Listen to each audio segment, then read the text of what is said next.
10 ദിനങ്ങൾ ഏറെ ശ്രേഷ്ഠകരമാണ്. അല്ലാഹു സുബ്ഹാനഹു വ തആല ആദരവും മഹത്വവും കൽപ്പിച്ചവയ്ക്ക് ആദരവും മഹത്വവും കൽപ്പിക്കുക എന്നുള്ളത് ഈമാനിൻ്റെയും തഖ്വയുടെയും ഭാഗമാണ്. അതുകൊണ്ട് തന്നെ സഹോദരങ്ങളെ, ഞാനും നിങ്ങളുമടങ്ങുന്ന സർവ വിശ്വാസികളും ഏറെ ജാഗ്രതയോടെ, സൂക്ഷ്മതയോടെ, ശ്രദ്ധയോടെ ഈ ദിനങ്ങളെ കാണേണ്ടതുണ്ട്. മഹാനായ നബി സല്ലല്ലാഹു അലൈഹി വസല്ലമ അഫ്ളലു അയ്യാമി ദുനിയ എന്നാണ് ഐഹിക ലോകത്തുള്ള ദിനങ്ങളിൽ ഏറ്റവും ശ്രേഷ്ഠകരമായ ദിനങ്ങൾ എന്നാണ് ദുൽഹജ്ജിലെ ആദ്യ 10 ദിനങ്ങളെ സംബന്ധിച്ച് പറഞ്ഞിട്ടുള്ളത്.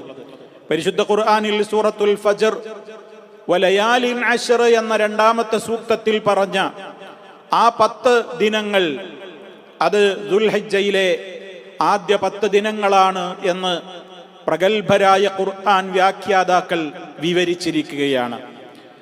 മാത്രമല്ല, മഹാനായ നബി സല്ലല്ലാഹു അലൈഹി വസല്ലമ പറഞ്ഞു, ഈ ദിനങ്ങൾ സൽക്കർമ്മ നിരതമാകേണ്ടുന്ന ദിനങ്ങളാണ്. ഇന്ന് സാധാരണയായി ബഹുഭൂരിപക്ഷം വരുന്ന ആളുകളും പരിശുദ്ധ റമദാനിൽ ശ്രദ്ധ പുലർത്തുമ്പോൾ ആ റമദാനിന്റെ ശേഷം ഏറെ പ്രാധാന്യമുള്ള ദിനങ്ങളായി പറയപ്പെട്ട ദുൽഹിജ്ജ മാസത്തിലെ ഈ 10 ദിനങ്ങളെ അവഗണിക്കുകയാണ്. പലരും അതിൻ്റെ പ്രാധാന്യം അറിയാതെ പോവുകയാണ്. മറ്റു ദിനങ്ങളെപ്പോലെ തന്നെ വലിയ പെരുന്നാളിനെ സംബന്ധിച്ചുള്ള ചർച്ചകളിൽ മുഴുകി ആ ദിനങ്ങളുടെ പ്രാധാന്യത്തെ വിസ്മരിക്കുകയാണ്. അതുകൊണ്ട് സഹോദരങ്ങളെ, നമ്മുടെ ആയുസ് വളരെ കുറഞ്ഞവരാണ് നമ്മൾ, ആരോഗ്യം കുറഞ്ഞവരാണ് നമ്മൾ.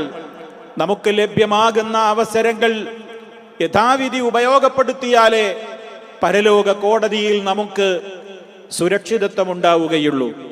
അല്ലാഹു സുബ്ഹാനഹു വ തആല ഈ ഉമ്മത്തിന് മറ്റുള്ളവർക്ക് നൽകിയിട്ടില്ലാത്ത ഒരുപാട് ഓഫറുകളാണ് നൽകിയിട്ടുള്ളത്. വർദ്ധിതമായ പുണ്യങ്ങളാണ് ചില പ്രത്യേക കാലങ്ങളിലെ ഇബാദത്തുകൾക്ക് അല്ലാഹു നിശ്ചയിച്ചിട്ടുള്ളത്. അത്തരത്തിലുള്ള ദിനരാത്രങ്ങളിലേക്കാണ് നമ്മൾ പ്രവേശിക്കാൻ പോകുന്നത്. നബി സല്ലല്ലാഹു അലൈഹി വസല്ലമ വളരെ കൃത്യമായി തന്നെ പഠിപ്പിച്ചു തന്നു നമുക്ക്, ഈ ദിവസങ്ങളെ സംബന്ധിച്ചിടത്തോളം സൽക്കർമ്മങ്ങൾ ചെയ്താൽ ഇത്രത്തോളം മഹത്വം ലഭിക്കുന്ന വേറെ ദിനങ്ങളില്ല എന്ന് അവിടുന്ന് പറയുകയുണ്ടായി. ഏതൊരു പ്രവൃത്തിയാവട്ടെ, ആ പ്രവൃത്തിക്ക് ഈ ദിനങ്ങളിലെ പോലെ പ്രതിഫലം ലഭ്യമാകുന്ന മറ്റു ദിവസങ്ങളില്ല. സഹാബത്ത് ചോദിച്ചു, അല്ലാഹുവിന്റെ റസൂലേ, അല്ലാഹുവിന്റെ മാർഗത്തിൽ പോരാടാൻ ഇറങ്ങുന്ന, ജിഹാദിനിറങ്ങുന്ന വ്യക്തിക്കും ഇത്ര പുണ്യം ലഭിക്കുകയില്ലേ? നബി സല്ലല്ലാഹു അലൈഹി വസല്ലം പറഞ്ഞത് ഇല്ല എന്നാണ്. ആ ജിഹാദിന് പോലും ഇത്ര പുണ്യം ലഭിക്കുകയില്ല. എന്നാൽ ഒരാൾ തന്റെ സമ്പത്തും ശരീരവുമായി കൊണ്ട് അടർക്കളത്തിലേക്ക് ഇറങ്ങി, പോർക്കളത്തിൽ ഇറങ്ങി, അവൻ യുദ്ധം ചെയ്തു. പക്ഷേ ഒന്നും മടക്കി കിട്ടിയില്ല. അവന്റെ സമ്പത്ത് അവൻ അല്ലാഹുവിന്റെ മാർഗത്തിലേക്ക് അർപ്പിച്ചു കഴിഞ്ഞു, ശരീരവും അർപ്പിച്ചു, അഥവാ അവൻ മരണപ്പെട്ടു, ഷഹീദായി. അങ്ങനെ ജിഹാദിൽ ഷഹീദായ ഒരു വ്യക്തിക്ക് ലഭിക്കുന്ന പുണ്യം ആർക്കും ലഭിക്കുകയില്ല. അതല്ലാത്ത നിലക്കുള്ള ജിഹാദിനേക്കാളും മഹത്തരമാണ് ഈ ദിവസങ്ങളിലെ സൽക്കർമ്മങ്ങൾ. അല്ലാഹുവിങ്കൽ അത്രയും പ്രിയങ്കരമാണ് എന്ന് നബി സല്ലല്ലാഹു അലൈഹി വസല്ലം പറഞ്ഞു. ധാരാളമായി നമ്മൾ ഈ ഹദീസുകളൊക്കെ കേട്ടവരാണ്. അതുകൊണ്ട് തന്നെ സഹോദരങ്ങളെ, അല്ലാഹുവിന്റെ അടുക്കൽ ഏറ്റവും കൂടുതൽ നമുക്ക് ശ്രേഷ്ഠകരമായ ദിനങ്ങളാണ് വരാൻ പോകുന്നത്. എന്തുകൊണ്ടായിരിക്കാം ഇത്രത്തോളം ഈ പ്രാധാന്യം ഇതുണ്ടായത്? പണ്ഡിതന്മാർ ഇതിൽ ചർച്ച ചെയ്തിടത്ത് പറഞ്ഞ മറ്റൊരു കാര്യം കൂടി കൂട്ടത്തിൽ സൂചിപ്പിക്കുകയാണ്. മഹാനായ ശൈഖുൽ ഇസ്ലാം ഇബ്നു തൈമിയ്യ റഹിമഹുള്ളയോട് ചോദിക്കപ്പെട്ടു, ഇത്രത്തോളം പ്രാധാന്യമുള്ളതാണ് ഈ ദിവസങ്ങളെങ്കിൽ റമദാനിന്റെ അവസാനത്തെ 10 ദിവസങ്ങളാണോ, ദുൽഹിജ്ജയിലെ ആദ്യ 10 ദിവസങ്ങളാണോ ഏറ്റവും ശ്രേഷ്ഠതയായി മാറുക? അതിൽ ഏതിനാണ് ശ്രേഷ്ഠത? മഹാനവറുകൾ നൽകിയ ഉത്തരത്തിൽ കൃത്യമായി അദ്ദേഹം പറഞ്ഞത്, ഇതിനെ സംബന്ധിച്ച് നമ്മൾ ഒന്ന് അല്പം വിശദീകരിക്കേണ്ടതുണ്ട് എന്നുള്ളതാണ്. അതായത് വേർതിരിച്ച് മനസ്സിലാക്കണം എന്ന്. അയ്യാമു അശ്രി ദുൽഹിജ്ജ അഫ്ളലു മിൻ അയ്യാമിൽ അശ്രി മിൻ റമദാൻ. റമദാനിന്റെ അവസാനത്തെ 10 പകലുകളേക്കാൾ, ശ്രദ്ധിക്കുക, റമദാനിന്റെ അവസാനത്തെ 10 പകലുകളേക്കാൾ ദുൽഹിജ്ജയിലെ ആദ്യ ദിനത്തിലെ പകലുകൾക്കാണ് ശ്രേഷ്ഠത. അതേ അവസരത്തിൽ വല്ലയാലിൽ അശ്റുൽ അവാഖിർ മിൻ റമദാൻ, റമദാനിന്റെ അവസാനത്തെ 10 രാത്രികളാണ് അഫ്ളലു മിൻ ലയാലി അശ്രി ദുൽഹിജ്ജ, ദുൽഹിജ്ജയിലെ ആദ്യത്തെ 10 രാത്രികളേക്കാൾ ശ്രേഷ്ഠത റമദാനിന്റെ അവസാനത്തെ 10 രാത്രികൾക്കാണ്. അപ്പൊ പകലുകൾ നോക്കുകയാണെങ്കിൽ റമദാനിന്റെ അവസാന 10 പകലുകളെക്കാളും ദുൽഹിജ്ജയുടെ ആദ്യ 10കൾക്കാണ് ശ്രേഷ്ഠത. രാവുകളെ പരിഗണിക്കുമ്പോൾ റമദാനിന്റെ ആ രാവുകൾക്കാണ് പ്രാധാന്യമുള്ളത് എന്ന് വേർതിരിച്ച് തന്നെ അദ്ദേഹം വിവരിക്കുകയുണ്ടായി. എന്തായിരുന്നാലും സഹോദരങ്ങളെ, പ്രാധാന്യമുണ്ട് എന്നുള്ളതിൽ നമ്മളെല്ലാവരും ശ്രദ്ധയോടുകൂടി വേറെ അതിനെ സംബന്ധിച്ചുള്ള പ്രവർത്തനങ്ങളിൽ നമ്മൾ മുഴുകിക്കൊണ്ട് ആ ദിവസങ്ങളെ സജീവമാക്കേണ്ടതുണ്ട്. പണ്ഡിതന്മാർ ചർച്ച ചെയ്തു, എന്തായിരിക്കാം ഇത്രത്തോളം ശ്രേഷ്ഠത ഈ ദിനങ്ങൾക്കുണ്ടാകാൻ കാരണം. മഹാനായ ഇബ്നു ഹജറുൽ അസ്ഖലാനി റഹിമഹുല്ലാഹ് ഫത്ഹുൽ ബാരിയിൽ രേഖപ്പെടുത്തിയിട്ടുണ്ട്. പ്രകടമായി നമുക്ക് മനസ്സിലാക്കുവാൻ കഴിയാവുന്ന ചില കാര്യങ്ങളുണ്ട്. ദുൽഹിജ്ജയിലെ ആദ്യത്തെ 10 ദിവസങ്ങൾ, ആ ദിനങ്ങളെ നമ്മൾ എടുത്തു പരിശോധിച്ചു നോക്കിയാൽ ലിമകാനി ജിത്തിമാഇ ഉമ്മഹാതിൽ ഇബാദത്തി ഫീഹി, ഇബാദത്തുകളുടെ ഉമ്മമാരെന്നറിയപ്പെടുന്ന, ആരാധനകളുടെ കൂട്ടത്തിലെ മാതാക്കൾ എന്നറിയപ്പെടുന്ന വമ്പിച്ച വലിയ വലിയ ഇബാദത്തുകളെല്ലാം ഒന്നിച്ച് സമ്മേളിക്കുന്ന ദിവസങ്ങളാണ് ഈ ദിവസങ്ങൾ. ഏതൊക്കെ? വഹിയ സ്വലാ, 5 നേരത്തെ നിസ്കാരവും സുന്നത്ത് നിസ്കാരങ്ങളും അടക്കമുള്ള നമസ്കാരം ഇതിലുണ്ട്. അതുപോലെ തന്നെ വ്രതാനുഷ്ഠാനമുണ്ട്, അതുപോലെ സദഖയുണ്ട്, അതുപോലെ തന്നെ ഹജ്ജിൻ്റെതായ കാര്യങ്ങളുണ്ട്. ഇതെല്ലാം കൂടി ഒരുമിച്ച് വരുന്ന ഇതെല്ലാം കൂടി സമ്മേളിക്കുന്ന ഒരു ദിനങ്ങൾ വേറെയില്ല. അതുകൊണ്ട് ഏറ്റവും ശ്രേഷ്ഠതയുള്ള ദിവസങ്ങളാണിത് എന്ന് നമ്മൾ മനസ്സിലാക്കുക. അല്ലാഹുവിന്റെ അടുക്കൽ ഏറ്റവും പ്രാധാന്യമുള്ള ഒരു ദിനമാണ് യൗമുൻ നഹർ, ദുൽഹജ്ജ് 10. സുമ്മ യൗമുൽ ഖർ, പിന്നീട് യൗമുൽ ഖർ, അതേതാണ്? ദുൽഹജ്ജ് 11. ഈ ദിവസങ്ങളിലെല്ലാം വളരെയേറെ പ്രാധാന്യം ഉണ്ട് എന്നുള്ളതിനാൽ നമ്മെ സംബന്ധിച്ചിടത്തോളം നാം സൽക്കർമ്മങ്ങൾ കൊണ്ട് ധന്യമാക്കേണ്ടതുണ്ട്. 5 ദുൽഹജ്ജ് മാസപ്പിറവി ദർശിച്ചത് മുതൽ നാം ഈ ദിനരാത്രങ്ങളോടുള്ള ബഹുമാനം നമ്മൾ പ്രകടിപ്പിക്കണം. എന്തൊക്കെ കാര്യങ്ങൾ ചെയ്യാം? ഏത് സൽക്കർമ്മങ്ങൾക്കും വലിയ പ്രതിഫലമാണെന്ന് നമ്മൾ മനസ്സിലാക്കുക. നമസ്കാരം ജമാഅത്തായി നിർവഹിക്കാൻ ബാധ്യതയുള്ള പുരുഷന്മാരെല്ലാവരും പള്ളികളിൽ തന്നെ പോയി ജമാഅത്ത് മുടങ്ങാതിരിക്കാൻ കണിശത പുലർത്തുക. സുന്നത്ത് നിസ്കാരങ്ങളുടെ കാര്യത്തിൽ ഫർളിന് മുമ്പും പിമ്പുമൊക്കെയായി അതേപോലെ ഏതെല്ലാം സുന്നത്ത് നിസ്കാരങ്ങളുണ്ടോ അതിലെല്ലാം നമ്മൾ സജീവമായ ശ്രദ്ധ പുലർത്തുക. അതേപോലെ തന്നെ നോമ്പ് 1 മുതൽ 9 വരെ നമുക്ക് നോമ്പ് അനുഷ്ഠിക്കാം. അതിലേറ്റവും പ്രാധാന്യമുള്ള നോമ്പ് യൗമു അറഫ, അറഫ ദിനത്തിലെ നോമ്പാണ്. 2 വർഷത്തെ പാപങ്ങളെ പൊറുപ്പിക്കപ്പെടുന്ന നിലക്കുള്ള മഹത്വമുള്ള വ്രതാനുഷ്ഠാനമാണ് അറഫ ദിനത്തിലെ നോമ്പ്.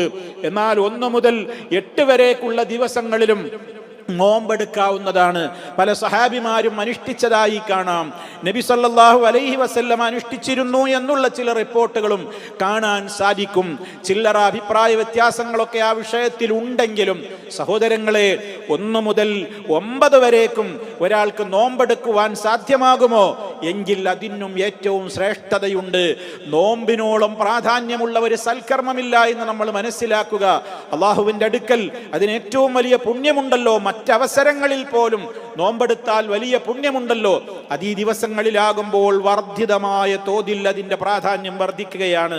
അതുപോലെ തന്നെ തക്ബീറുകൾ ചൊല്ലാൻ, തഹ്ലീലുകൾ ചൊല്ലാൻ, ദിക്റുകൾ വർദ്ധിപ്പിക്കാൻ മഹാനായ നബി സല്ലല്ലാഹു അലൈഹി വസല്ലം പറഞ്ഞു, ആ ദിവസങ്ങളിൽ ഫഅക്സിറൂ ഫീഹിന്ന മിനത്ത് തഹ്ലീലി വത്തക്ബീരി വത്തഹ്മീദ്, ആ ദിവസങ്ങളിൽ നിങ്ങൾ തഹ്ലീലുകൾ അധികരിപ്പിക്കണേ, തക്ബീറുകൾ അധികരിപ്പിക്കണേ, തഹ്മീദുകൾ അധികരിപ്പിക്കണേ. ലാ ഇലാഹ ഇല്ലല്ലാഹ്, അല്ലാഹു അക്ബർ, സുബ്ഹാനല്ലാഹ് വൽഹംദുലില്ലാഹ്. എങ്ങനെയും തുടങ്ങാം. സുബ്ഹാനല്ലാഹ് വൽഹംദുലില്ലാഹ് വലാ ഇലാഹ ഇല്ലല്ലാഹു വല്ലാഹു അക്ബർ. ഇങ്ങനെ ദിക്റുകൾ ധാരാളമായി വർദ്ധിപ്പിക്കാം. മഹാന്മാരായ സഹാബിമാര് അബ്ദുല്ലാഹി ബിൻ ഉമർ റളിയല്ലാഹു തആല അൻഹു, അബൂ ഹുറൈറ റളിയല്ലാഹു തആല അൻഹു പോലെയുള്ളവരൊക്കെ ഈ 10 ദിവസങ്ങളിൽ അങ്ങാടികളിലേക്ക് ഇറങ്ങുമ്പോൾ അവർ തക്ബീറുകൾ ചൊല്ലിയിരുന്നു എന്നാണ് നമ്മൾ മനസ്സിലാക്കണം. നമ്മൾ വിചാരിച്ചത് പെരുന്നാളിൻ്റെ അന്നത്തെ ദിവസം മാത്രമേ ഉള്ളൂ തക്ബീർ എന്നാണ്. അല്ല, നമുക്ക് സ്വയം നമുക്ക് ഈ ദുൽഹജ്ജിന്റെ 1-ാമത്തെ ദിനം മുതൽ നമുക്ക് ആ 10 ദിവസവും എന്ത് ചെയ്യാം? അങ്ങാടിയിലേക്ക് ഇറങ്ങുമ്പോഴും പുറത്തേക്ക് ഇറങ്ങുമ്പോഴും നമ്മൾ വാഹനം ഓടിച്ചു കൊണ്ടിരിക്കുമ്പോഴും യാത്രയിലാകുമ്പോഴും അതുപോലെ തന്നെ സ്ത്രീകൾ അവരുടേതായ തൊഴിലുകളിൽ വീടുകളിൽ അവർ അടുക്കളയിൽ പ്രവർത്തിച്ചു കൊണ്ടിരിക്കുമ്പോഴും അതുപോലെ ഏതെല്ലാം മേഖലകളിൽ നമുക്ക് അവസരം കിട്ടുന്നോ അപ്പോഴൊക്കെ നമുക്ക് തക്ബീറുകൾ അധികരിപ്പിക്കാം. അല്ലാഹു അക്ബർ, അല്ലാഹു അക്ബർ, തഹ്ലീലുകൾ, ലാ ഇലാഹ ഇല്ലല്ലാഹ്, അൽഹംദുലില്ലാഹ് ഒക്കെ നമുക്ക് അധികരിപ്പിക്കാവുന്നതാണ്. അതേപോലെ തന്നെ ദാനധർമ്മങ്ങൾ, ധർമ്മം കൊടുക്കുന്നത് ഏറ്റവും പ്രാധാന്യമുള്ള ഒരു സൽക്കർമ്മമാണല്ലോ. അതുപോലെ വിശുദ്ധ ഖുർആനിന്റെ പാരായണം, അള്ളാഹുവിനോട് ഇസ്തിഗ്ഫാറിന്, പാപമോചനത്തേട്ടം അധികരിപ്പിക്കൽ, മാതാപിതാക്കൾക്ക് നന്മ ചെയ്യൽ, കുടുംബബന്ധം ചേർക്കൽ, അതുപോലെ തന്നെ നന്മ കൊണ്ട് കൽപ്പിക്കുക, തിന്മ വിരോധിക്കുക, കണ്ണും കാതും അവയവങ്ങളെയും ഒക്കെ നിയന്ത്രിക്കുക തെറ്റുകളിൽ നിന്ന്, അതുപോലെ വഴിയിൽ നിന്ന് ഉപദ്രവം നീക്കം ചെയ്യുക, രോഗികളെ സന്ദർശിക്കുക, ജനാസയുണ്ടെങ്കിൽ അതിനെ അനുഗമിക്കുക, ജനാസ നിസ്കാരത്തിന് അവസരം കിട്ടിയാൽ നിർവഹിക്കുക, നബി സല്ലല്ലാഹു അലൈഹി വസല്ലമിന്റെ മേൽ സ്വലാത്ത് ചൊല്ലുക. അതേപോലെ തന്നെ എല്ലാ കാര്യങ്ങളിലും ദുആകളും ദിക്റുകളും ഒക്കെ നമുക്ക് പ്രഭാതം മുതൽ പ്രദോഷം വരെ, അല്ല രാത്രി ഉറങ്ങും വരെയും പഠിപ്പിക്കപ്പെട്ടിട്ടുണ്ടല്ലോ. അവയൊക്കെ നമ്മൾ ജീവിതത്തിൽ പാലിക്കുക. എല്ലാ അർത്ഥത്തിലും എന്ത് സൽക്കർമ്മങ്ങളും എന്ന ഉദ്ദേശത്തിലാണ് ഈ പറയുന്നത്. അള്ളാഹുവിന്റെ അടുക്കൽ അതിന് വലിയ പുണ്യം കിട്ടും. ഈ പുണ്യങ്ങളൊക്കെ നമ്മൾ നഷ്ടപ്പെടുത്തിയ നമ്മെ സംബന്ധിച്ചിടത്തോളം ഇതിനൊക്കെ പരലോകത്ത് കിട്ടുന്ന വലിയ മഹത്വം കാണുമ്പോൾ, അന്ന് കാഫിറുകൾ അവർ പല പ്രവർത്തനങ്ങളും അവർ വിശ്വസിക്കാതെ പോയി വിലപിച്ചു എങ്കിൽ നമ്മൾ മനസ്സിലാക്കണം, മുഅ്മിനീങ്ങൾക്ക് പോലും സൽക്കർമ്മങ്ങളുടെ പ്രതിഫലം കാണുമ്പോൾ യാ ഹസറതാ അലാ മാ ഫറത്തു ഫീ ജംബില്ലാഹ്, അല്ലാഹുവിന്റെ ആ മാർഗത്തിൽ റബ്ബേ എന്തൊക്കെ വീഴ്ചകളാണ് എനിക്ക് വന്നത്, അതിലുള്ള സങ്കടം മനുഷ്യൻ പറയും.